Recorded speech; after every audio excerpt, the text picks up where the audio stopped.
रामकृष्ण हरी. तुम्हा सगळ्यांचे माझ्या या यूट्यूब चॅनलमध्ये मी रोहिणी अगदी मनापासून स्वागत करते. खूप दिवसांनी आज आपण ह्या व्हिडिओमध्ये ऐकणार आहोत श्री एकनाथी भागवत अध्याय क्रमांक 2. यातील ओवी क्रमांक 350 पर्यंत झालेले आहे. आता आपण इथून पुढे 351 ते 400 पर्यंत ओव्या ऐकणार आहोत अर्थासहित. तर या आधीचे अध्याय म्हणजेच पहिला अध्याय त्याचे 800-900 ओवी अर्थासहित आणि दुसऱ्या अध्यायातील 350 श्लोक अध्याय हे सगळं अर्थासहित तुम्ही प्लेलिस्टमध्ये जाऊन ऐकू शकता. आता आपण फक्त 50 ओव्या घेणार आहोत. तर मग चला सुरुवात करूया. श्री एकनाथी भागवत ओवी क्रमांक 351 अर्थासहित. तसेच तुम्ही जर चॅनलवरती नवीन असाल तर आपल्या ह्या चॅनलला सबस्क्राईब करायला विसरू नका, कारण इथून पुढील सगळे व्हिडिओ मी अपलोड केल्यानंतर त्याचे नोटिफिकेशन तुम्हाला कळेल. त्याच्यामुळे आपल्या चॅनलला नक्कीच सबस्क्राईब करा आणि व्हिडिओला लाईक करायला विसरू नका. आता सुरुवात करूया. ओवी क्रमांक 351 अध्याय 2. बांधू न शके स्वधर्म कर्म ऐकराया त्याचे वर्म मनी प्रगटला पुरुषोत्तम अतिनिसीम निज बोधे. हे राजा, भक्ताला स्वधर्म कर्म कसे बाधत नाही त्याचे वर्म सांगतो ऐक. अति निस्सीम आत्मबोधाच्या योगाने मनामध्येच पुरुषोत्तम प्रगट होतो. मनोनी संकल्प विकल्प अवघे झाले भगवत रूप या लागी भक्त नित्य निष्पाप सत्य संकल्प हरिदास. त्यामुळे संकल्प विकल्प हे सारे भगवत रूपच होतात आणि त्या योगे भक्त हे निष्पापच असतात. ते हरीप्रमाणे सत्य संकल्पी होतात. जेवी बुद्धिबळांचा खेळ राजा प्रधान गजदळ अवघे काष्टची केवळ तेवी संकल्प सकळ भगवत रूप. ज्याप्रमाणे बुद्धिबळाच्या खेळात राजा प्रधान हत्ती पायदळ ही सर्व असतात, पण ती सारीच केवळ लाकडे, त्याप्रमाणे भगवंताच्या भक्ताचे संकल्प सारे भगवत रूपच होतात. जो जो संकल्प कामी कामू तो तो होय आत्मा रामू तेथ भजनाचा संभ्रमू अतिनिसीमू स्वये वाढे. त्याचा संकल्प ज्या ज्या विषयाची इच्छा करतो तो तो विषय आत्माराममयच बनतो. त्यामुळे भजन संभ्रम आपोआपच अतिशय वाढतो. जागृती सुषुप्ती स्वप्न तीही अवस्था होय भजन तेथ अखंड अनुसंधान निज बोधे पूर्ण ठसावले अंगी. जागृती स्वप्न सुश्रुती या तिन्ही अवस्थांमध्ये भजन होऊ लागते व अंगामध्ये आत्मबोध पूर्ण ठसला गेल्यामुळे अनुसंधान अखंड असते.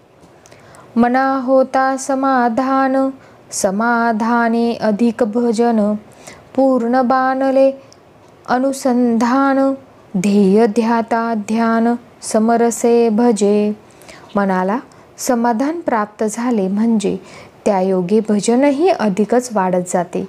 अनुसंधान पूर्णपणे बांधल्यामुळे ध्येय ध्याता ध्यान ही एकरूप होऊन भजन चालते.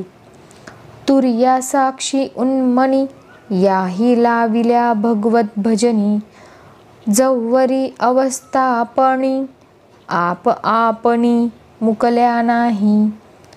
तुर्या साक्षी आणि उन्मनी ह्या 3 जोपर्यंत आपलेपणाला मुकल्या नाहीत तोपर्यंत त्यांनाही भक्त भगवत भजनाकडेच लावतात. ऐसे भावना विण उपजे भावो तो तो तत्काळ होय देवो मग अर्पणाचा नवलाओ न अर्पिता पहाहो स्वये होय. ह्याप्रमाणे भावनेशिवायच भाव उत्पन्न होतो, तो तत्काळ देवरूपच बनतो. मग अपर्णाचे आश्चर्य कसले? अपर्ण न करिता आपोआपच ते भगवत दर्पण होते.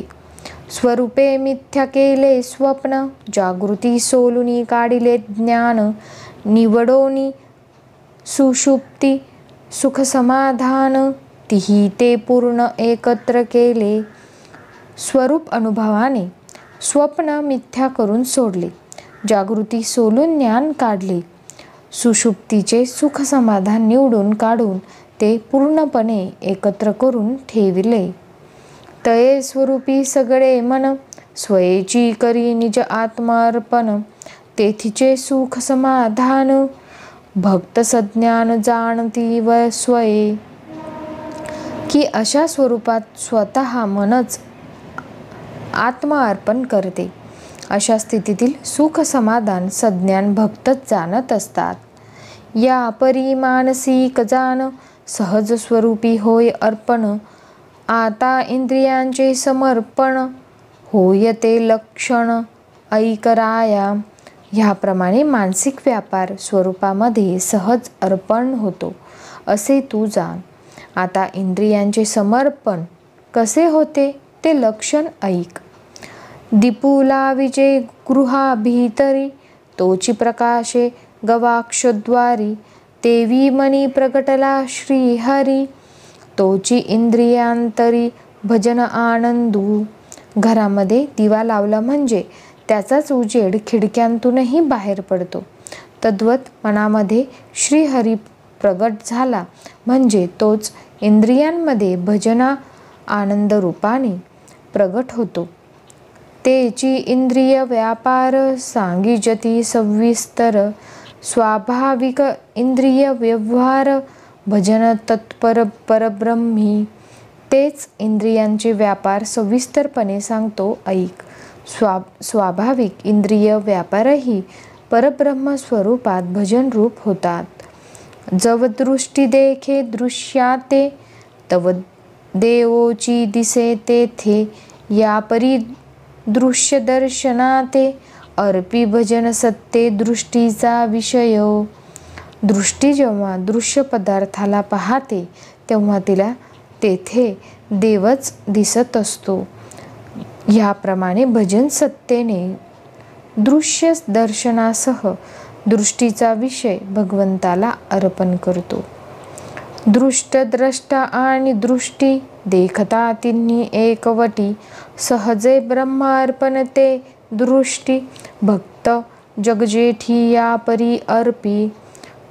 दृश्य द्रष्टा आणि दर्शन ही तिन्ही एक रूपाने पाहत गेले म्हणजे दृष्टी सहज ब्रह्म अर्पण होते. याप्रमाणे भक्त श्रेष्ठ दृष्टी अर्पण करतो. दृश्य प्रकाशी दृश्यपणे, तेची दृष्टी माझी होय देखणे, ऐसेनी अभिन्नपणे दर्शनापणे भजती भक्त. दृश्याला दृश्यपणाने जी सत्ता प्रगट करते तीच दृष्टीमध्ये दर्शन रूप होते. अशा अभिन्नपणाने दर्शन अर्पण करून भक्तजन भजन करतात.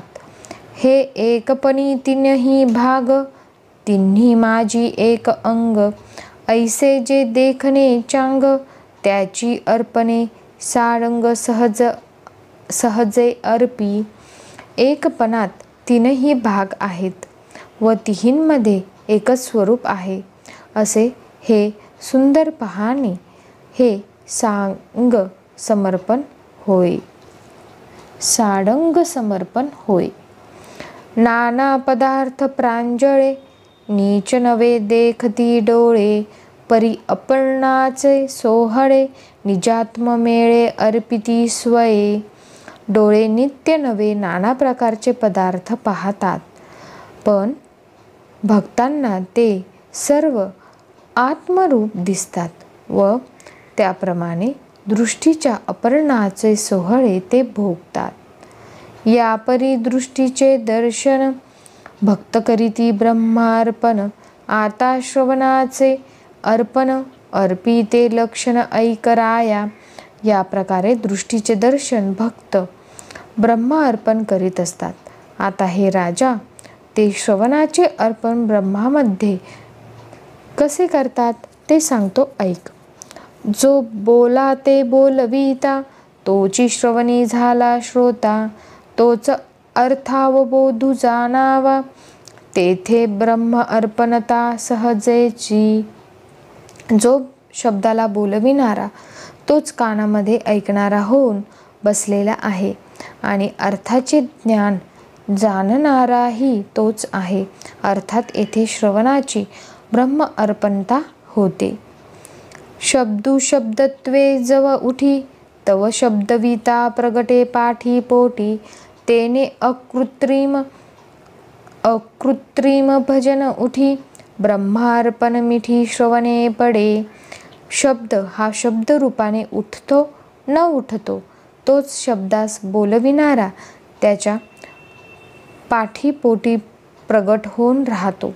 त्यामुळे ते भजन अकृत्रिमपणे उत्पन्न होते आणि श्रवणात ब्रह्म अर्पणाची मिठी सहजच पडते. शब्द बोला सवे अर्थ वाढी, तव शब्दविता घे शब्दार्थ गोडी. तेने हरिभजनी आवडी, स्वये उठी गाढी श्रवणा अर्पणसी. शब्द उच्चार झाला की त्याच्याबरोबर अर्थ वृद्धिंगत होतो. इतक्यात शब्द काढणारा असतो तोच शब्दार्थाची गोडी ग्रहण करतो आणि तेने करून श्रवणार्पणानेच हरिभजनात अत्यंत आवड उत्पन्न होते. शब्द जव कानी पडे, तव शब्दार्थे भजन वाढे. बोलवित्याच्या अंगा घडे, अर्पण उघडे करिताची. शब्द कानावर पडतो न पडतो तोच शब्दार्थामुळे भजन वाढते आणि त्या योगे शब्दाच्या प्रवर्तकाशी उघड उघड अर्पण होते. बोलासी जो बोलविता, त्यासी दृढ केली एकात्मता. ते भजन चढे श्रवणाच्या हाता, ब्रह्म अर्पणता निज योगे. शब्दाला जो बोलविणारा त्याच्याशी एकात्मता दृढ केली की ते भजन श्रवणाच्या हाती येते व ब्रह्म अर्पणता सहज घडते. सद्गुरु वचन पडता कानी, मनाचे मनपन विरे मनी. तेची श्रवण ब्रह्म अर्पणी, भगवत भजनी सार्थकता. सद्गुरूचे वचन कानावर पडले की मनाचे मनपण मनामध्येच जिरून जाते. तेच श्रवण ब्रह्म अर्पण होऊन भगवत भजनाने सार्थकता होते. श्रवणाची या परी श्रवण, करिता उठले ब्रह्म अर्पण. हेतुरहित भगवत भजन, स्वभावे जाण स्वये होत. ह्याप्रमाणे श्रवणानेच श्रवण केले असता त्यास ब्रह्म अर्पणता प्राप्त होऊन हेतुरहित भगवत भजन आपोआपच होते. भजने तुष्टला जगन्निवास, होय वासाचा निजवास. मनघ्राणद्वारा परेश, भोगी सुवास ब्रह्म अर्पणेसी. भजनामध्ये संतुष्ट झालेला जगन्निवास वासांतील वास होऊन राहतो व तो परेश घ्राणाच्या द्वारे ब्रह्म अर्पणत्वाने सुवास ग्रहण करतो. जो सुमना सुमनपण जोडी, तो घ्राणाचेही घ्राण होय आवडी. मग नाना सुवास परवडी, ब्रह्म अर्पण प्रौढी निजभोग अर्पी. जो पुष्पाला पुष्पपण देतो तोच आवडीने घ्राणाचे घ्राण होऊन राहतो आणि मग अनेक प्रकारच्या सुवासाचा घमघमाट ब्रह्म अर्पण प्रौढीने भोगतो. वासाचा अवकाश होय आपण, घ्राणी ग्राहकपणे जाण. तो भोगूची स्वय संपूर्ण, कृष्णार्पण सहज होतो. नासिकेमध्ये ग्राहकपणाने पोकळीचा भाग आपणच स्वतः होत असल्यामुळे तो भोग सहजच कृष्ण अर्पण होतो. रसना रस सेऊ जाये, तव रस स्वादू देवची होये. मग रसने माझी येऊनी राहे, ब्रह्म अर्पणे पाहे रस भोग वृत्ती. आता रस विषयाचे अर्पण सांगतात. जिव्हा रस ग्रहण करणाऱ्याला जाते, तो देव स्वतःच रसास्वाद होतो. त्यामुळे रसनेमध्ये रस उपभोगाची वृत्ती ब्रह्म अर्पणत्वाने येऊन राहते अथवा देव रसनेत येऊन राहतो व त्यामुळे रसभोग वृत्ती ही ब्रह्म अर्पण होते. जे जे रसना सेवी गोडी, ते ते हरिरूपे धडफुडी. स्वादा येऊनी रोकडी, ब्रह्म अर्पण परवडी निज भोग अर्पी. जिव्हा जो जो स्वाद ग्रहण करते, तो ती हरिरूप होऊन पूर्णपणे गोडीला चढतो. ह्या प्रकारे जिव्हा आपला रस अनुभव ब्रह्म अर्पण करून टाकते. रसरसना रस स्वादू, त्रिविध भेदे निज अभेदू. रससेवनी परम आनंदू, स्वानंद कंदू ओसंडे. रस रसना आणि रस आस्वाद ह्या तिन्ही निज स्वरूपात अभेदच आहे. अशा भावनेने रस सेवन केला असता स्वानंदाचा कंद इंद्रिय द्वाराही बाहेर येतो. अर्थात अशा रससेवनाने परमानंद साक्षात्कार होतो. कटू मधुर नाना रस, रसना सेवी सावकाश. परी ते अवघा ब्रह्मरस, स्वादी सुरस परम आनंदू.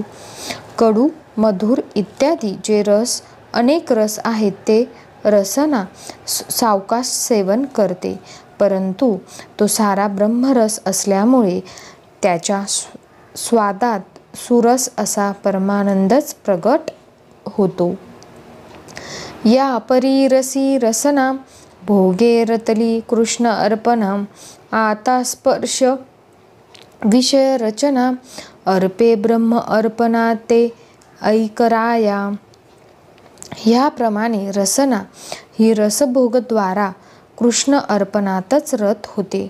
आता हे राजा, स्पर्श विषयाची अवस्था ब्रह्म अर्पणात कशी होते ते ऐक. स्पर्श घेई जे निज देही, तव देहीच प्रगटे विदेही. मग स्पर्शी जे जे काही, तो तो भोगू पाही ब्रह्म अर्पणे उठी. आपल्या देहाने स्पर्श घ्यावयास जावे, तो देहामध्ये विदेही परमात्माच प्रगट होतो. ह्यामुळे जे जे काही स्पर्शावयास जावे, तो तो स्पर्श भोग ब्रह्म अर्पणानेच उठू लागतो. स्पर्शा स्पर्शे जे स्पर्शिजे, तव स्पर्शावया नाडळे दुजे.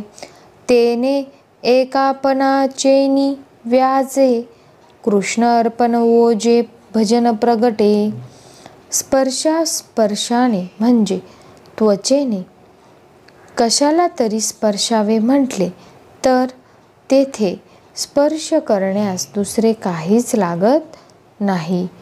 त्या ऐक्य रूपामुळे कृष्ण अर्पण रूपी भजनच प्रगट होते.